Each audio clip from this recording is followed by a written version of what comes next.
So Prince William and Catherine just confirmed something that the palace has apparently been holding back for weeks. And honestly, the way this came out tells you more than the actual announcement does. King Charles's cancer is incurable. That's the word coming from royal insiders, and the phrasing isn't just scary, it's final. He will likely die with the disease, not from it necessarily, not tomorrow, but the condition is no longer being treated as something the palace expects to beat. And the weirdest part, the palace didn't shake because of shouting, it shook because of silence. 5 minutes after the private confirmation reached the royal household, Prince William and Catherine made the announcement no one was ready to hear, and the way they did it basically rewrote the entire family dynamic in real time. All right, so here's where it gets really heavy. Prince William didn't rush toward the announcement. He stood over it like a man staring at a sentence that had the power to split his life in two. Catherine stayed beside him, close enough to feel the change in his breathing, quiet enough to let him carry the first shock alone. And then came the line that changed everything. Senior royal duties would now be urgently reviewed. That single phrase mattered because it meant this was not only a health update, it meant the palace was preparing for a possible shift in who carried the crown's daily weight. Catherine watched Prince William read the final line twice. His hand tightened around the page, then slowly loosened, as if even his fingers understood that anger could not change what had been written. That's not dramatic flair. That's the physical reaction of someone receiving news that rearranges their entire life. King Charles wasn't even in the room when the confirmation was prepared, and that absence struck everyone harder than any spoken warning. The had always been the center of these decisions, the one signing off, the one whose presence anchored every major palace move. Now, the monarch's silence became the loudest proof that something deeper had broken behind the palace walls. The sealed health update arrived after a private palace briefing, which is basically a controlled meeting where trusted medical advisors deliver confidential information before any public statement gets shaped. A medical advisor, in simple terms, is a doctor trusted to guide official decisions when a royal health matter affects public duty. That detail matters enormously because the family was no longer dealing with whispers or concern. They were dealing with a formal warning serious enough to reach Prince William and Catherine before anyone else stepped inside. That's not protocol as usual, that's triage. Prince William finally placed the paper down. He didn't slam it, he didn't speak over anyone. That restraint made the moment more devastating. Catherine saw not just the future king, but a son fighting to keep his grief hidden before the nation could even begin to understand it. She knew the words would be repeated across every screen, every home, every table. Yet she also knew the wound behind them belonged first to a family. A private instruction moved through the household with chilling speed. No unnecessary movement, no public denial, and no informal comment from any royal office until Prince William spoke.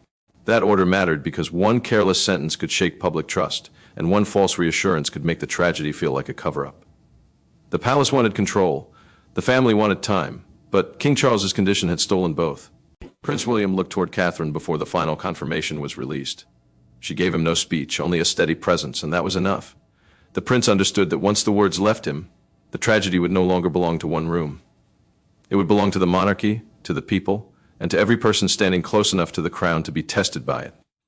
And as the words left Prince William's mouth, the tragedy stopped being only about King Charles's health and became a test of everyone standing closest to the crown.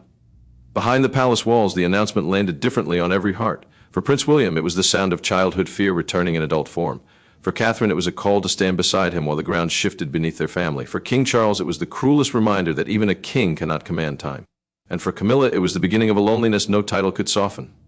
Prince William stared at the announcement draft as if the paper had become heavier with every word. The prince was no longer standing there only as a son. He was standing there as heir, meaning the next person in line to carry the crown when the monarch can no longer do it. That mattered because King Charles's health crisis had suddenly pushed the future closer, not as a ceremony but as a burden. The monarchy needed someone steady, and the future king knew everyone was already looking at him. Catherine placed one hand over Prince William's hand, not to stop him, but to keep him from disappearing inside his own fear. The princess understood his silence before anyone asked him to explain it. She knew the difference between duty and grief. She knew when the prince was choosing words for the public, while hiding pain meant for no one but family. Her calm mattered because if he broke, the whole room would feel it. King Charles had made one request before the announcement moved forward. The king wanted Prince William and Catherine to confirm the news, not a medical secretary, not a palace aide, not some cold official voice. A palace aide, in simple words, is a trusted staff member who helps manage royal duties and private instructions.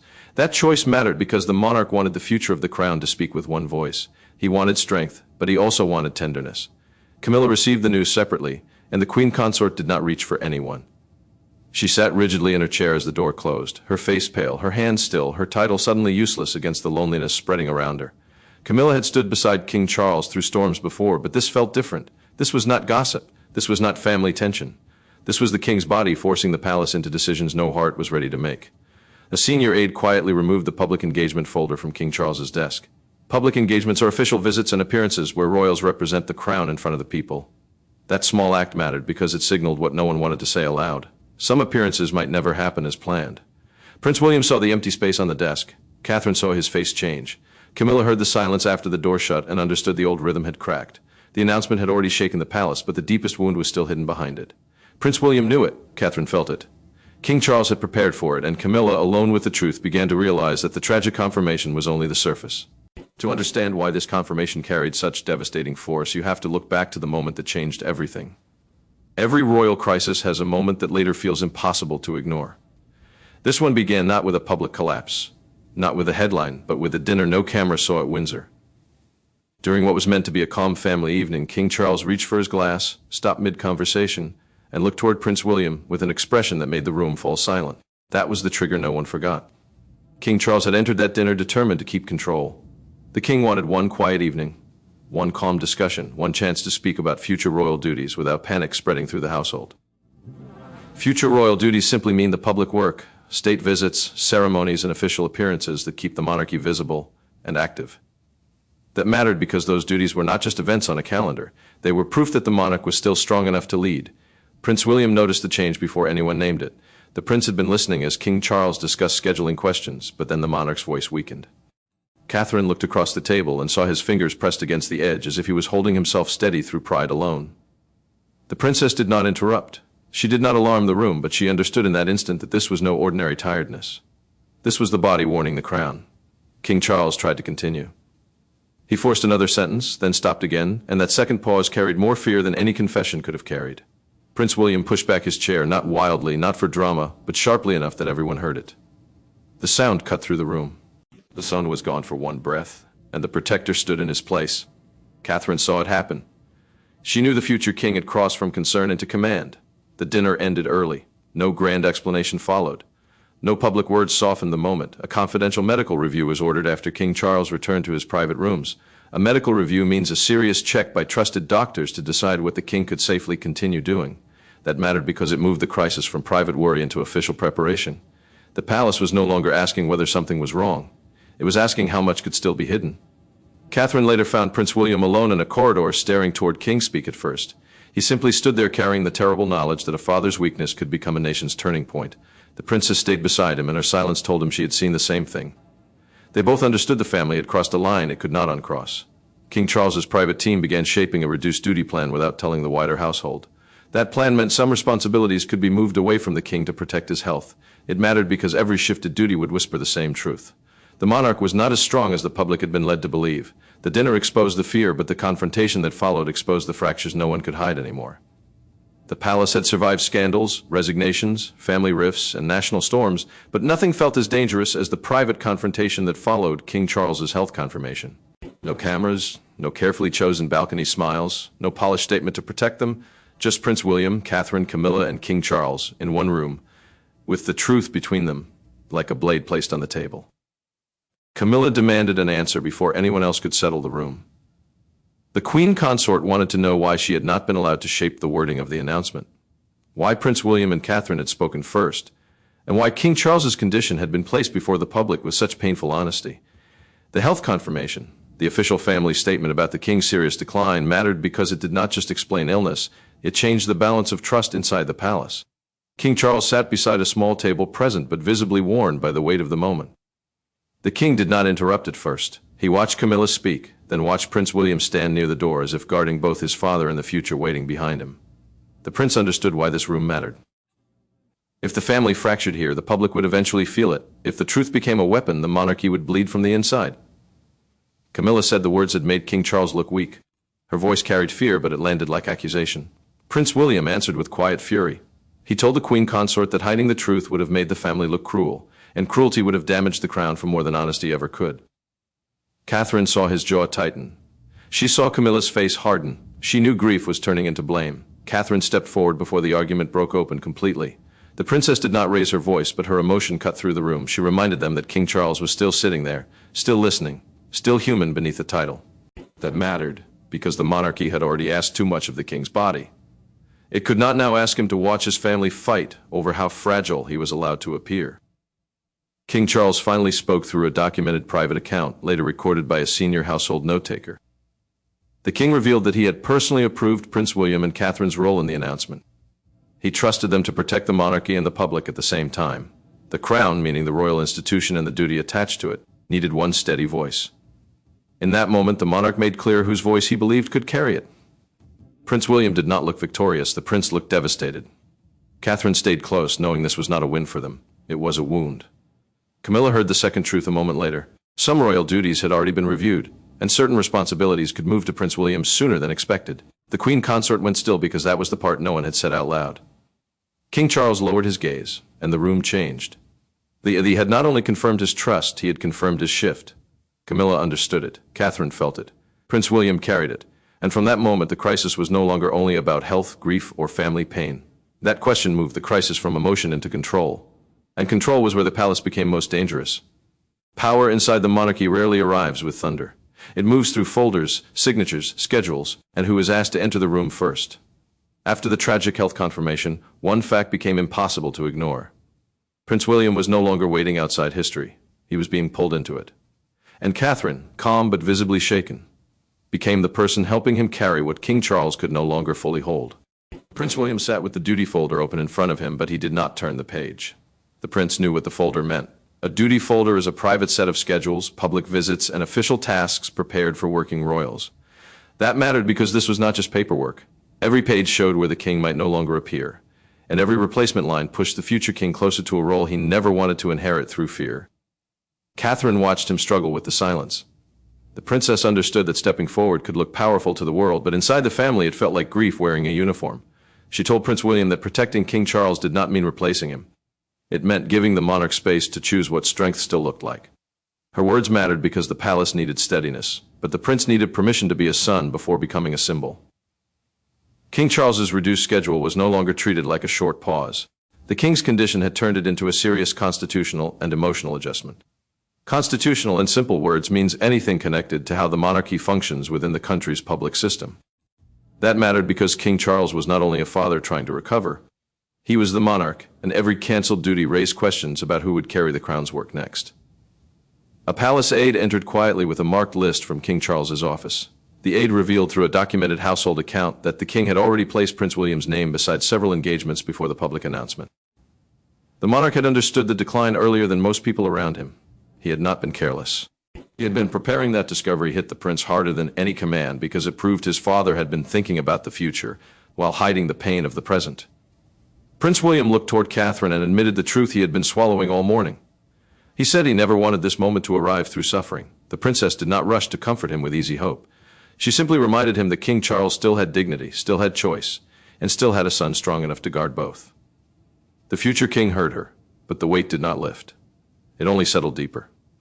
Camilla discovered the shift when a decision that once would have reached her first moved through Prince William's office instead. The queen consort stood frozen when she learned that some instructions were now being checked by the prince before final approval. Camilla had feared grief, she had feared illness, but influence moving without warning felt like another kind of loss. She understood how quickly a crisis could rearrange the room around her. King Charles remained at the center, yet the machinery had begun turning around Prince William. Catherine saw it, Camilla felt it. The prince could no longer pretend it was temporary. Power had not announced itself with a crown or a speech. It had arrived through changed schedules, careful wording, and one father quietly preparing his son before the son was ready. By the next morning, the palace was no longer asking what had happened. It was reacting to what could no longer be undone. Morning arrived, but the palace did not feel awake. It felt wounded. The announcement about King Charles's health had traveled faster than any official could contain, and inside the royal household, every corridor seemed to carry a different kind of fear. Staff whispered over exchanged schedules, aides removed names from briefing papers, and Camilla, standing alone beside a window, understood that the old rhythm had broken. Camilla watched an aide remove King Charles's next engagement card from the board. The queen consort did not ask him to stop. She only stared as the card disappeared, and her face shifted from disbelief to grief. An engagement card is a schedule note for an official royal appearance, and removing it meant the king might no longer attend this plane. That mattered because King Charles's absence would not be hidden inside palace walls. Every empty seat would speak for him. Prince William received the first call before the household had settled into the morning. The prince paused before answering because every ring now sounded like preparation, not support. A senior courtier, meaning an experienced palace official trusted with royal decisions, explained that emergency scheduling revisions had begun. That mattered because the family was no longer waiting to see what happened next. The palace was already changing around the king's weakness. Catherine stood close enough to hear Prince William's answers grow shorter. The princess knew those short replies were not coldness. They were control. She understood that he was being asked to prepare for a larger public role, not as ceremony, not as honor, but as an urgent response to King Charles's condition. The future king was being pulled forward while still trying to remain a son. Catherine saw the pain of that split before anyone else did. King Charles's reduced duties triggered private calls to senior family members. The king had not vanished from the center of power, but his condition forced others to move before the public saw the full shape of the crisis. That mattered because the monarchy survives on continuity. And continuity means the crown must appear steady even when the family behind it is shaken. Prince William knew this. Catherine knew this. Camilla felt it most painfully when another folder left King Charles's desk. The palace quietly drafted two versions of the next public statement. One sounded hopeful, the other sounded far more severe. A public statement is the official message released to the nation when the royal household wants one controlled version of events. That mattered because two drafts meant uncertainty. It meant no one could fully promise comfort. It meant the next words might either calm the country or deepen the wound. Catherine learned through a private briefing note that King Charles had specifically requested she remain close to Prince William during all future meetings. The princess absorbed that detail quietly, but it struck her deeply. The king was not only trusting his son, he was trusting her to steady him when duty became too heavy. Prince William looked at Catherine when she told him, and for a moment no title mattered. Only the fear between them did. Camilla stood alone again after the aide left, and the queen consort understood that grief had become visible through action. Cards removed, calls made, drafts prepared. Prince William heard the next instruction and did not move right away. Catherine watched him gather himself. King Charles waited behind a closed door carrying words only a father could say. When Prince William finally entered King Charles' room without aides, the crisis became painfully simple. A king, his heir, and the words neither wanted to say. For all the palace doors, titles, protocols, and polished statements, the turning point came in a room where none of it mattered. King Charles was not a symbol in that moment. Prince William was not only the heir. They were father and son sitting close enough for silence to say what pride could not. Catherine waited outside, and for once the monarchy had no shield between grief and truth. Prince William entered alone because King Charles had asked for it that way. The prince left Catherine outside the door, even though every part of him wanted her steady presence beside him. A private royal room, in plain words, is a protected space where family matters can be spoken without staff, advisors, or public pressure. That mattered because this was not about strategy anymore. This was about a father telling his son what fear had done to him. King Charles looked at Prince William with a softness the palace rarely allowed. The king knew the announcement had changed everything, and he knew the future king had carried the first blow in public. The monarchy now had to adjust to a painful new reality, meaning the family and the institution had to prepare for reduced duties, changed roles, and heavier responsibility on the heir. That mattered because no one could pretend this was just a difficult week. It was a new chapter beginning through heartbreak. King Charles told Prince William he was sorry. Not for being ill, not for needing help. He was sorry the burden had arrived this way, through fear instead of calm preparation. The prince lowered his head before answering. He said he was not angry at the burden. He was afraid of losing his father inside it. Those words broke through every royal distance. For a moment there was no crown between them, only love under pressure. King Charles reached for Prince William's hand. The gesture was small, but it carried years of things they had never said easily. The king had spent his life inside duty, and the prince had learned early how heavy silence could become. Now, both men sat with the truth exposed. King Charles was still the monarch, but he was also a father asking his son to be brave before either of them was ready. King Charles then revealed through a recorded private family conversation, later preserved in palace notes, why he chose Prince William and Catherine to confirm the tragic news. The king wanted the public to see continuity wrapped in compassion. Continuity means the monarchy does not appear broken, even when one person steps back. That mattered because the people needed calm. But King Charles also wanted honesty. He wanted the nation to see the future without feeling abandoned by the present. Prince William listened without interrupting. The prince understood that Catherine had been chosen not as decoration but as strength. King Charles trusted her calm, her judgment, and her ability to hold the future king steady when grief threatened to turn into panic. The king also made one thing clear. Camilla had to be protected from humiliation, but she could not control the emotional truth of the announcement. The queen consort's pain mattered, yet the public deserved honesty more than palace comfort. Prince William rose slowly when the conversation ended. He did not look relieved, he looked changed. King Charles watched him go with pride and sorrow mixed together, knowing the son who entered had carried fear, but the man who left carried resolve. Catherine saw his face as soon as the door opened. She understood before he spoke the private pain had been spoken at last. But outside the palace gates, a nation was already deciding what the moment meant. By midday, the story was no longer contained within palace walls. It had moved into homes, taxis, offices, cafes, and crowded streets where people stopped scrolling and simply stared. The tragic confirmation about King Charles's health became more than a royal update. It became a national pause. And at Buckingham Palace, the public gathered not for celebration, but for something quieter, recognition that an era was trembling. Prince William saw the first public reaction on a muted screen, and for a moment, the prince did not move. The announcement had dominated every conversation because he and Catherine had not hidden behind a cold office statement. They had carried the truth themselves. A royal update in simple words is an official message from the palace about something important affecting the family or the crown. That mattered because this update was not about travel, ceremony, or celebration. It was about the king's health and the future of the monarchy. Catherine stood near Prince William as the broadcasters replayed his words again and again. The princess heard one presenter frame the moment as a defining test for the monarchy, focusing on the princess's restraint and her calm presence beside him. That mattered because the public was no longer judging only the news. They were judging who looked ready to carry the pain. Catherine understood that her stillness had become part of the message. A small crowd gathered near the gates of Buckingham Palace. One elderly woman placed a single white rose against the railing and whispered that King Charles had looked tired for too long. Buckingham Palace, for viewers who may not know, is one of the monarchy's most recognized working homes and a public symbol of royal life. That mattered because people did not gather there by accident. They came because the king's health made the symbol feel human. Prince William watched that moment and turned away. The prince was not ashamed of grief. He was shaken because strangers had seen what he had been trying to hold privately since the Windsor dinner. Catherine noticed his reaction and stayed close, not speaking over the silence. She knew the future king could face a nation, but facing a nation's sorrow for his father was something different. A newspaper front page appeared with a stark headline about the king stepping back, while Prince William and Catherine lead the nation through pain. The words landed hard across the palace because they made the shift feel official even before every decision had been announced. A front page is the main page of a newspaper, the place where the biggest story is placed for everyone to see. That mattered because the public had already chosen the image that would define the day. One broadcaster said the defining image was not a crown, not a balcony, not a golden carriage, but Catherine standing beside Prince William as he confirmed the hardest truth of his life. The princess heard the line later through a recorded media briefing, and it unsettled her. She had not stood there to become a symbol. She had stood there because the prince needed her, because King Charles trusted her, and because the country needed calm. Camilla heard the public reaction from another room, and the Queen Consort understood that the nation was already moving emotionally toward Prince William and Catherine. She felt the sting of it, but she also knew why it was happening. King Charles's illness had created fear, and fear searches for steadiness. The king had chosen where that steadiness should come from. The world had reacted with shock, but the final verdict belonged to the people who had lived the heartbreak from inside the crown.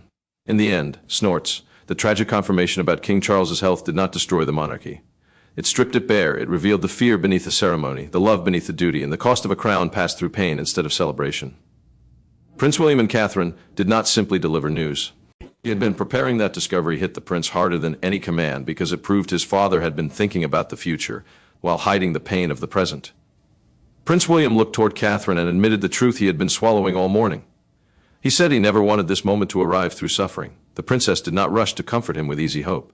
She simply reminded him that King Charles still had dignity, still had choice, and still had a son strong enough to guard both. The future king heard her, but the weight did not lift. It only settled deeper. Camilla discovered the shift when a decision that once would have reached her first moved through Prince William's office instead. The Queen Consort stood frozen when she learned that some instructions were now being checked by the prince before final approval. Camilla had feared grief, she had feared illness, but influence moving without warning felt like another kind of loss. She understood how quickly a crisis could rearrange the room around her. King Charles remained at the center, yet the machinery had begun turning around Prince William. Catherine saw it, Camilla felt it. The prince could no longer pretend it was temporary. Power had not announced itself with a crown or a speech. It had arrived through changed schedules, careful wording, and one father quietly preparing his son before the son was ready. By the next morning, the palace was no longer asking what had happened. It was reacting to what could no longer be undone. Morning arrived, but the palace did not feel awake. It felt wounded. The announcement about King Charles's health had traveled faster than any official could contain, and inside the royal household, every corridor seemed to carry a different kind of fear.